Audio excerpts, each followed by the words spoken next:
গোটা ঘটনাটা ঘটলো the heart of the city, একদম শহরের ভরকেন্দ্রে, ব্রিগেড প্যারেড গ্রাউন্ডে এই ঘটনা ঘটলো। সুপ্রিম কোর্ট স্পষ্টভাবে এটাকে মব লিঞ্চিং বলেছে। মব লিঞ্চিং মানে শুধুমাত্র সন্দেহের বশে আইনের ঊর্ধ্বে উঠে গিয়ে আইনকে নিজের হাতে তুলে নিয়ে গণপিটুনিকেও মব লিঞ্চিং বলা হয়। মব লিঞ্চিং মানে শুধুমাত্র গণপিটুনি দিয়ে খুন করে ফেলাকে মব লিঞ্চিং বলা হয় না। This is also mob lynching.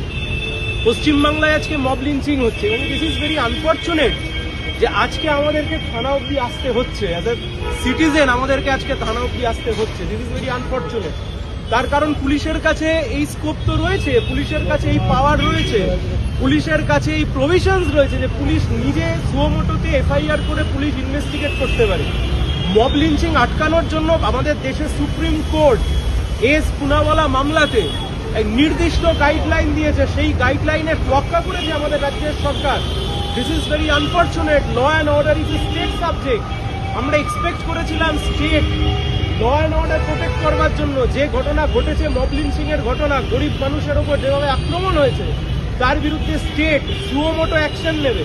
But unfortunately আমরা আজকে গেছিলাম, কন্টেন্ট নট ভেরিফাইড করে ওনারা একটা দিয়েছেন। This is the complaint. ওনারা একটা কন্টেন্ট নট ভেরিফাইড করে দিয়েছেন।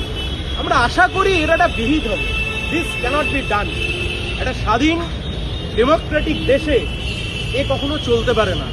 উত্তরপ্রদেশের এই মব লিঞ্চিং এর কালচার, কাউবেল্টের এই মব লিঞ্চিং এর কালচার পশ্চিমবাংলায় যেভাবে ইম্পোজ করতে চাইছে এবং যেভাবে ল অ্যান্ড অর্ডার ভেঙে পড়ছে এবং পুলিশ প্রশাসন মিউট স্পেকটেটর হিসেবে বসে রয়েছে, মিউট স্পেকটেটর হিসেবে।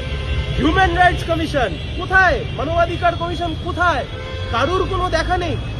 পুলিশ সুমোটো ভাবে কোনো ব্যবস্থা গ্রহণ করলো না। কলকাতার বুকে এই ঘটনা, এমন নয় যে জেলার বুকে কোনো ঘটনা, এমন নয় উত্তরবঙ্গের বুকে কোনো ঘটনা, এমন নয় পুরুলিয়ার বুকে কোনো ঘটনা। মানে বলতে চাই যে শহর থেকে দূরের কোনো ঘটনা, শহরের বুকের ঘটনা। আজকের এই ঘটনাকে পুলিশ যদি না আটকাতে পারে, আগামী দিনে গোটা রাজ্য জুড়ে এই ঘটনা ছড়িয়ে পড়বে। একে বন্ধ করতে হবে।